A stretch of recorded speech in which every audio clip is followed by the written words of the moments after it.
Welcome to BC7 ప్రతి క్షణం మీకోసం నేను మీ మాధురి. ఈ రోజు అయితే మనతో పాటు బీసీ లీడర్ మాధరబోయిన నర్సయ్య గారు ఉన్నారు. వారితో మాట్లాడేద్దాము. నమస్తే సార్.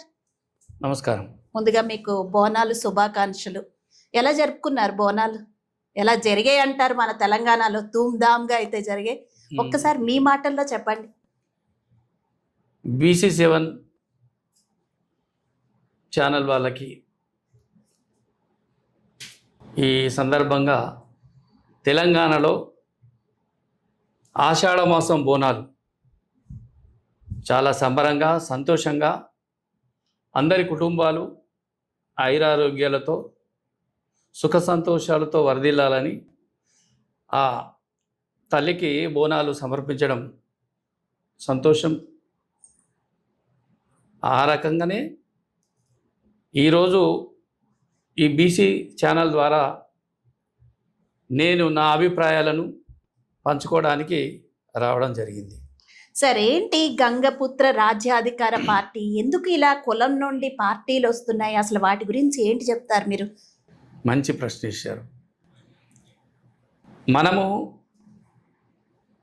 మన దేశానికి స్వాతంత్రం వచ్చి 79 సంవత్సరాలు పూర్తయి 80వ సంవత్సరంలో మనము అడుగెడుతున్నటువంటి ఈ సందర్భంలో ఈ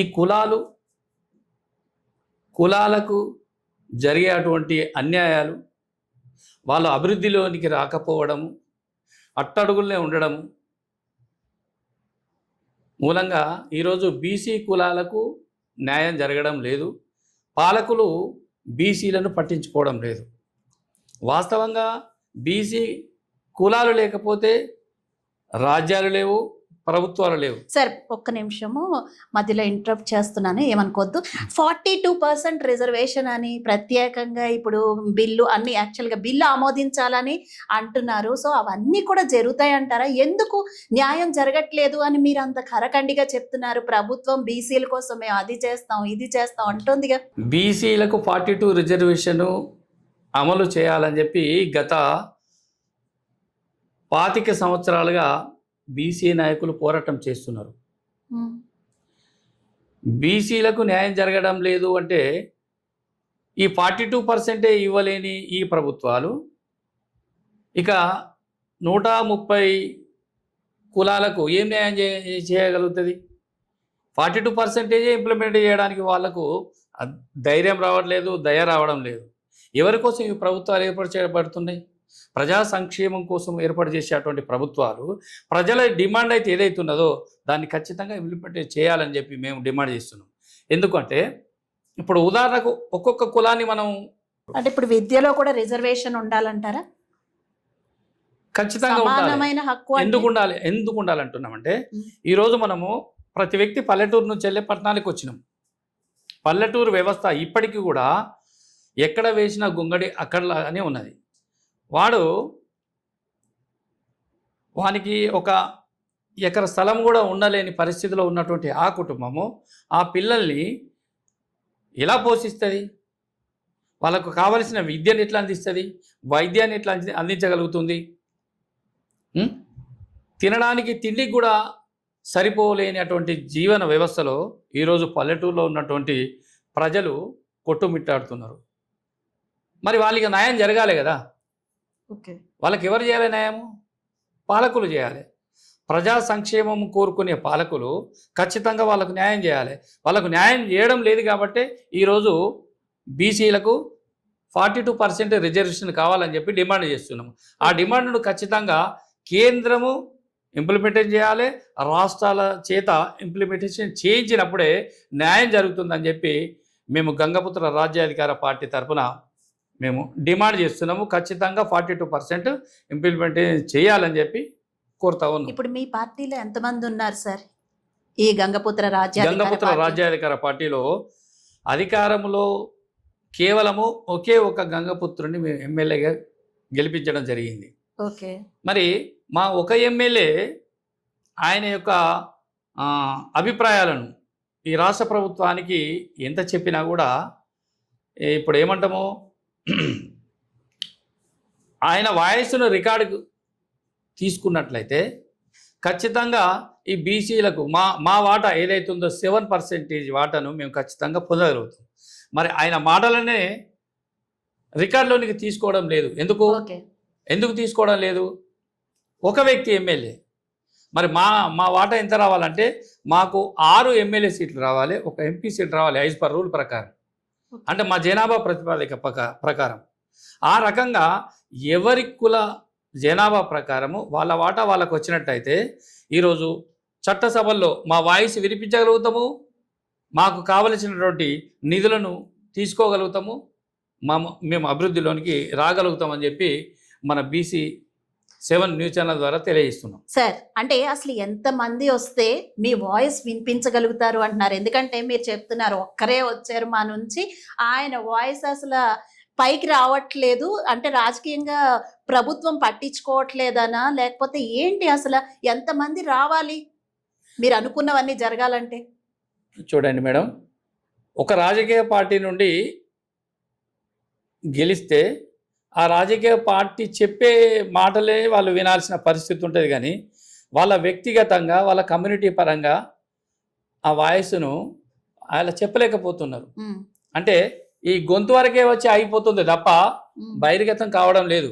మరి వాళ్ళ సమస్యలు వాళ్ళు ఎక్కడ బాధపడుతున్నారు, ఎందుకు బాధపడుతున్నారు, ఎందుకు అభివృద్ధిలోనికి రాలేకపోతున్నారు, ఎందుకు వృద్ధిలోనికి రాలేకపోతున్నారు, ఎందుకు ఆర్థిక స్వేచ్ఛలు లేకపోతున్నారు? ఇప్పుడు ప్రతి మనిషికి కావాల్సింది ఏంది? కూడు గూడు గుడ్డ అనేది ఖచ్చితంగా కావాలని అంటున్నాం. మరి ఎంతమందికి ఉన్నాయి? ఎంతమందికి కల్పిస్తుంది గవర్నమెంట్? వాళ్ళకి తెలియదా? ప్రభుత్వంలో ప్రజలు ఎంతమంది ఉన్నారు, ఉన్నవాడు ఎంతమంది ఉన్నారు, మధ్య రకంగా ఉన్నవాడు ఎంతమంది ఉన్నారు, అసలు పూర్తిగా లేకుండా అట్టడుగున ఉన్న వాళ్ళు ఎంతమంది ఉన్నారు అనేది ఒక కాలిక్యులేషన్ అయితే చేయాలి కదా ప్రభుత్వం. మరి ఆ చేసినప్పుడు ఎవరు బీదవాళ్ళు ఉన్నారు, ఎవరు అట్టడుగున ఉన్నారు? ఇప్పుడు కింద ఉన్నవాడిని కనీసము ఈ మధ్య రకంగా అయితే తీసుకొని రావాలి కదా డెవలప్మెంట్ కావాలంటే. మరి ఎక్కడ డెవలప్మెంట్ జరుగుతుంది? మీరు గ్రౌండ్ లెవెల్కు పోయి మీరు అనాలిసిస్ చేయండి, మీకు తెలుస్తుంది బీసీలు ఎంత బాధపడుతున్నారు. ఈరోజు ఎస్సీలకు రిజర్వేషన్ ఉన్నది కాబట్టి ఇంతో వాళ్ళు కొంచెము అభివృద్ధిలోనికి వచ్చారని చెప్పచ్చు. అయినా కూడా వాళ్ళు కూడా కింది స్థాయిలో ఉన్నారు. బీసీలు అయితే ఇంకా దరిద్రంగా ఉన్నారని చెప్పి మేము మొన్న ఈ మధ్యన అయితే చాలా మంది విద్యార్థులు గొడవ చేశారు, ఈ రిజర్వేషన్ సిస్టమే తీసేయాలి అని. అంటే ఎస్సీ ఎస్టీకైనా సరే ఎవరికైనా వాళ్ళు కూడా ఇప్పుడు బాగానే ఉన్నారు, మొత్తం ఈ రిజర్వేషన్ సిస్టమ్ తీసేయాలని. ఇలాంటి టైంలో మళ్ళీ బీసీలు వచ్చి మాకు రిజర్వేషన్లు కావాలి అంటున్నారు. నిజంగానే ఇది జరిగేదే అంటారా? మన చేత ఎన్నుకోబడ్డటువంటి ఒక ఎమ్మెల్యే కానీ ఒక ఎంపీ కానీ గెలిచినప్పుడు ఏ స్టేజ్లో ఉండే, గెలిచిన తర్వాత 5 సంవత్సరాలు పూర్తయ్యేసరికి ఆయన ఏ స్టేజ్లో ఉంటున్నాడు అనేది ఒక్కసారి బేరీజ్ చేసుకోవాలి. ఒక 5 సంవత్సరాలకు మన ద్వారా ఎన్నుకోబడ్డటువంటి మన సర్వెంటు, ఎమ్మెల్యే కానీ ఎంపీ కానీ ప్రజలకు ఒక సర్వెంటు, ప్రజలకు కావలసినటువంటి సమస్యలను పరిష్కారం చేసి వాళ్ళను వృద్ధిలోనికి తీసుకురావాల్సినటువంటి ఎమ్మెల్యే కానీ ఎంపీ కానీ స్వార్థపరులుగా తయారై వాళ్ళ యొక్క బాగోగులు వాళ్ళు ఓడిపోయినా కూడా తరతరాలుగా తరగనంత సంపాదించుకోవడము, ఇది ఏ రకంగా న్యాయమవుతుందో గమనించండి. ప్రజల కోసము, ప్రజల సంక్షేమం కోసము వాళ్ళను చట్టసభలకు పంపిస్తే ఆ చట్టసభల్లో ప్రజా సమస్యలను పరిష్కారం మార్గాలు చూపించలేక ప్రజలను పక్కకు పెట్టి వాళ్ళ స్వార్థం చూసుకుంటున్నటువంటి ఈ తరుణంలో ఈ రిజర్వేషన్లు అనేది ఖచ్చితంగా కావాలని మనం కోరుకుంటున్నాం. రిజర్వేషన్లు కావడం వల్ల కాస్తో కూస్తో మెరుగైనటువంటి జీవితాలు అనుభవించగలుగుతారనేది ఒక అభిప్రాయం. సరే, ఇప్పుడు అదే రిజర్వేషన్లే వద్దు అని మీరు అన్నప్పుడు మనం కూడా వద్దని అందాం. ఎప్పుడు వద్దని అందాం? వాళ్ళు ఇప్పుడు చూడండి, చెప్పులు లేకుండా తిరిగేటువంటి వ్యక్తులను మనం చూస్తున్నాము. బట్టలు అంటే అర్ధనగ్నంగా ఉన్నటువంటి కుటుంబాలను చూస్తున్నాము. అసలు తినడానికి తిండి లేని వ్యక్తులను చూస్తున్నాము, ఉండడానికి ఇల్లు లేని వ్యక్తులను చూస్తున్నాము. మరి ఈ 80 సంవత్సరాల స్వతంత్ర భారతదేశంలో కూటి కోసము, గూటి కోసము, ఉపాధి కోసము ఎందుకు అనుభవిస్తున్నారు, ఎందుకు బాధపడుతున్నారు ప్రజలు? ఆ విషయాలు ప్రభుత్వాలకు తెలియ మరి ప్రభుత్వాలు ఎందుకు పట్టించుకోవట్లేదు? అలా పట్టించుకోవడం లేదు కాబట్టి వాళ్ళ స్వార్థం చూసుకుంటున్నారు కాబట్టి ప్రజల స్వార్థం కోసం ఖచ్చితంగా రిజర్వేషన్ కావాలంటున్నాం. మరి రిజర్వేషన్ వద్దు అన్నప్పుడు సమానం చేయండి అందరికీ. ఈ సంపదను ప్రజా సంపద మొత్తము ప్రజలకు సమానంగా ఉంచండి. అప్పుడు రిజర్వేషన్లను మనం కంట్రోల్ చేయగలుగుతాం. రిజర్వేషన్ వద్దని అందాం అప్పటికి. ఆ రిజర్వేషన్లు కావాలంటే ప్రజలకు కావలసినటువంటి అభివృద్ధిని, వాళ్ళకు రావలసిన వాటాను వాళ్ళు తల ఎత్తుకొని బ్రతికేటట్టుగా. ఇప్పుడు చూడండి, ఉదాహరణకు మనం చెప్పుకోవాలనుకుంటే ఈరోజు ₹1,00,000 జీతం, 10,000 జీతం తీసుకున్నటువంటి ఒక కుటుంబము మార్కెట్కు పోతే ₹1,00,000 వ్యక్తి ఏదైనా కొనుక్కోగలుగుతాడు. మరి 10,000 జీతం తీసుకున్నటువంటి వ్యక్తి వాడు కుటుంబాన్ని ఎలా పోషించుకోగలుగుతాడు? వాడు మార్కెట్లో ఏం తీసుకోగలుగుతాడు? వాడు సుఖమైన జీవితాన్ని అనుభవించగలుగుతాడా? వాని ఆరోగ్యం చెడిపోతే మంచి హాస్పిటల్లో వైద్యం చేయించుకోగలుగుతాడా? ఇంకా చెప్పుకుంటూ పోతే ఇంకా ఎంతో మనం చెప్పొచ్చు. అంటే ప్రజా సమస్యలను పరిష్కారం చేయడం లేదు ఈ ప్రభుత్వాలు. కాబట్టి ఈ ప్రభుత్వాలకు గుణపాఠము తీసుకురావాలంటే బీసీలు చైతన్యం కావాలి, బీసీల రాజ్యం రావాలి. బీసీలకు రాజ్యాధికారం వచ్చినప్పుడు మాత్రమే బీసీలు బాగుపడతారు. అప్పుడు సమాజం ఏర్పడుతుంది, సమాన వాటాలు దక్కుతాయి అనేది నా అభిప్రాయంగా BC7 ద్వారా మీకు తెలియదు సార్. ఇప్పుడు అంటే రీసెంట్గా చెప్పుకునే విషయం ఏంటంటే బీసీ రిజర్వేషన్ ఆమోదించాలని చెలో ఢిల్లీ అంటున్నారు కవితక్క. ఏమంటారు దాని గురించి అసలు? ఇప్పుడు కవిత అక్క అని మీరు చెప్తున్నారు కాబట్టి మహిళలను గౌరవించడం మన సాంప్రదాయం. ఈ 42% డిమాండ్ చేయడం సంతోషమే. కాకపోతే బీసీ నాయకత్వంలో ఒక బీసీ నాయకుడుగా ఆర్ కృష్ణయ్య గారు ఒకప్పుడు 40-50 సంవత్సరాల నుంచి వెళ్ళి బీసీ పోరాటం చేస్తున్నాడు. ఇప్పుడు బీసీ ఎంపీగా కూడా ఉన్నాడు. ఆయన అధికార పార్టీలో ఉన్నాడు. మరి ఆయన కూడా ఆయన గలాన్ని విప్పచ్చు. పార్లమెంటులో ఈ బీసీ 42% కోసం మాట్లాడవచ్చు. ఇక్కడ మన తెలంగాణ నుంచి వెళ్ళి గెలుపొందిన 7 ఎంపీలు కూడా ఉన్నారు ఈ కేంద్ర ప్రభుత్వంలో. మరి వాళ్ళు తలుసుకుంటే ఈ బీసీ 42% రిజర్వేషను వాటిగానే ఆ బిల్లును పాస్ చేయించగలుగుతారు. ఈరోజు బీసీలను అడ్డం పెట్టుకొని ఒక అనకూడదు కానీ ఓసీలో ఉన్నటువంటి ఒక నాయకురాలు ఈ బీసీ మూమెంట్ను ముందుకు తీసుకుపోతుందంటే ఈ బీసీ నాయకులు ఏం చేస్తున్నారు? వాళ్ళ నాయకులు, వాళ్ళ నాయకత్వం లేదా? వాళ్ళ వెంబడి బీసీలు రారా? మరి ఆమెనే తీసుకుపోతుందంటే ఆమెకు మనం మద్దతు ఇవ్వడమే కాకుండా ఈ బీసీ నాయకులందరూ కలిసి ఢిల్లీలో ఎంతో పోరాటం చేస్తున్నారు, ఎంతో పోరాటం చేసారు, నిరాహార దీక్షలు కూడా చేసినటువంటి రోజులు మనం చూస్తున్నాం శాంతియుతంగా. మరి ఇవన్నీ ప్రభుత్వానికి తెలియట్లేదా? ప్రభుత్వానికి తెలియదా? తెలిసినప్పటికీ కూడా బీసీలను అనగదొక్కడానికి, వాళ్ళ చెప్పు చేతుల్లో ఉంచుకోవడానికి, మాకు వీళ్ళు బానిసలుగానే ఉండాలి తప్ప వీళ్ళు పైకి రావద్దు, వీళ్ళు అభివృద్ధిలోనికి రావద్దు అని చెప్పి కోరుకోవడం వల్లనే ఈ బీసీ యొక్క రిజర్వేషను అమలు కావడం లేదని చెప్పి నేను భావిస్తున్నాను. సార్, దీని గురించి ఏమంటారు? ఆల్రెడీ బీసీ కమిషన్లో చర్చ జరుగుతుంది, కొన్ని కులాలను ఓబీసీలో చేర్చాలి అని. సో ఈ అంశంపై ఏం మాట్లాడతారు? మంచిదండి. ఇప్పుడు ఉన్న బీసీ కులాలు 132 కులాలు ఏమో ఉన్నాయి. మరి ఇంకా వేరే కులాలను తీసుకొచ్చి ఈ బీసీలని కలిపితే ఉన్న బీసీలకు కావలసినటువంటి ఫలాలే సరిగా అందడం లేదు, అందించడం లేదు. మరి మిగతా కులాలను తీసుకొచ్చి ఇలా చేరడం వల్ల ఇంకేం అభివృద్ధి చేస్తారు? వాళ్ళకేం న్యాయం చేస్తారు? ఉన్న వాళ్ళకే న్యాయం చేస్తలేరు. మరి లేని వాళ్ళని తీసుకొచ్చి అందులో కలపడం వల్ల ఇంకేం న్యాయం జరుగుతుంది? ఇంకేం న్యాయం జరుగుతుంది చెప్పండి? కాబట్టి ఇది కేవలము కంటి తుడుపు చర్య మాత్రమే. మన బీసీలు కూడా మనము బీసీలరా ఒక్కసారి మీరు ఆలోచించండి. మీరు గనక చైతన్యవంతులైతే ఈ బానిస సంఖ్యలను మనం తొలగించుకోగలిగితే, అంటే ఇప్పుడు ఉన్నటువంటి రాజకీయ పార్టీల్లో బీసీలు కానీ, ఎస్సీలు కానీ, ఎస్టీలు కానీ అందరూ ఈ బానిసల బ్రతుకులు బతుకుతున్నారు. వాళ్ళ జెండాలు మోస్తున్నారు. మరి మీకు ఏం న్యాయం జరుగుతుంది? మన ఓట్లు మనం వేసుకోగలిగితే, మన సీట్లు మనం తీసుకోగలిగితే, ఈ రిజర్వేషన్లు కూడా మనము ఆడుకోవాల్సిన పని లేదు.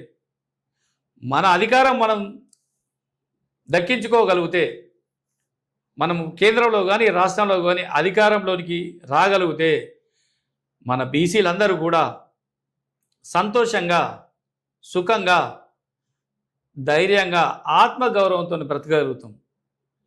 కాబట్టి బీసీల ఆలోచన చేయండి. ఈ రిజర్వేషన్లు కావాలి కావాలి కావాలని చెప్పి ఆ అగ్రకుల పార్టీలను అడుక్కోవడానికి మనం వెళ్తాను. మనం ఎంత అడిగినా కూడా వాళ్ళు ఇచ్చేంతే ఇస్తారు. మనం అడిగినంత ఎందుకు ఇస్తారు వాళ్ళు?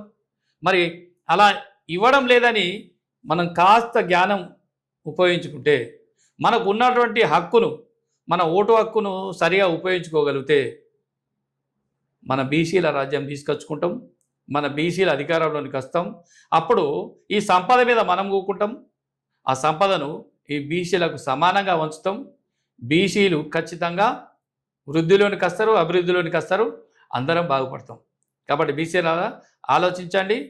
ఈ బీసీల రిజర్వేషన్ ఎంతకాలం మనం రిజర్వేషన్ల మీద ఆధారపడతాం? మనకు తెలియలేదా? మనం మనుషులం కదా, మనలో చీము నెత్తురు లేదా? మరి ఇవన్నీ ఉన్నప్పుడు మనం ఎందుకు ఐక్యం కావద్దు? బీసీలారా ఐక్యంగా అండి, ఐక్యతతో ముందుకు పోదాం, శాంతియుతంగానే మనం పోరాడదాం. అడిగే డిమాండ్ అడుక్కుంటూనే చివరి మన గమ్యం ఏంది? రాజకీయ అధికారం. ఈ రాజకీయ అధికారం కావాలంటే మనం బీసీలం చైతన్యం కావాలి. ఖచ్చితంగా బీసీలను రాబోయే ఎన్నికల్లో ప్రతి నియోజకవర్గంలో మన బీసీలను నిలబెట్టాలి, గెలిపించుకోవాలి. అప్పుడే మనము ఫైనల్ గా మీ డిమాండ్స్ ఏంటో చెప్పండి సార్. అడిగే డిమాండ్ అడిగితేనే అన్నారు కదా, అసలు ఫైనల్ గా ఏంటి మీ డిమాండ్స్? ప్రభుత్వాన్ని ఏం కోరుతారు ఓ బీసీ నాయకుడిగా? ప్రభుత్వాలు ప్రజలకు ఏమి హామీలు ఇచ్చి అధికారంలోకి వచ్చినాయి? ప్రజల డిమాండ్ ఏంటంటే, ప్రజలకు కావాల్సింది ఏంది? ప్రతి కుటుంబానికి కొంత భూమి కావాలి. అది ఎకరానా 2 ఎకరాలా అనేది ఆలోచన చేయాలి. వారి పిల్లలకి నాణ్యమైన విద్య కావాలి, వైద్యం కావాలి. ఓకే. చదువుకొని వృద్ధిలోనికి వచ్చినటువంటి యువతకు ఉపాధి, ఉద్యోగం కావాలి, సొంత ఇల్లు కావాలి. పని చేసే అటువంటి శక్తి ఉన్నటువంటి వ్యక్తి 50 నుండి 60 సంవత్సరాల వయసు ఇంకా పైన కూడా ఉండొచ్చు, అతడు పని చేయగలుగుతాడు, అతనికి పని కావాలి. అది కల్పించినప్పుడు ఈ ప్రభుత్వాన్ని మనం ఏది అడగం. అవన్నీ సమకూర్చిన తర్వాత అప్పుడు ప్రజలంతా సమానంగా ఉంటారు, సమానంగా బ్రతకగలుగుతారు. ఎలాంటి డిమాండ్లు ఉన్నాయని చెప్పి మేము డిమాండ్ చేస్తున్నాం. కాబట్టి అవన్నీ సమకూర్చవలసిన బాధ్యత ఇప్పుడున్నటువంటి కేంద్రం, రాష్ట్ర ప్రభుత్వాల మీద ఉంది అని చెప్పి మేము భావిస్తూ ఉన్నాం. Okay, right sir. మీ డిమాండ్స్ అన్నీ మేము కూడా మా BC7 తరపున అన్నీ కూడా ప్రభుత్వానికి చేరి ఇవన్నీ కూడా అమల్లోకి రావాలని మనస్ఫూర్తిగా కోరుకుంటున్నాము. చాలా చక్కగా చెప్పారు. నమస్తే సార్. నమస్కారం. Thank you. చూశారు కదండి, నర్సయ్య గారితో స్పెషల్ ఇంటర్వ్యూ చేశాము. ఇలాగే మేము మరిన్ని ప్రోగ్రామ్స్ అయితే చేయాలనుకుంటున్నాము. మీరు కనుక ఇలాంటి ఇంటర్వ్యూస్లో పాల్గొనాలని, మాతో పాటు ఇక్కడ కూర్చొని చర్చించాలని, మీ సమస్యలు ఏమైనా ఉంటే చెప్పుకోవాలని, మీ డిమాండ్స్ అన్ని ప్రభుత్వాలకి చేరుకోవాలని, ఇలాంటివి ఏమైనా ఉంటే తప్పకుండా మా BC7 కింద కాంటాక్ట్ నెంబర్ ఉంది. ఆ నెంబర్కి మీరు మెసేజ్ చేస్తే మేము మిమ్మల్ని రీచ్ అవుతాము. ఇలాంటి ప్రోగ్రామ్స్ కోసం చూస్తూనే ఉండండి BC7.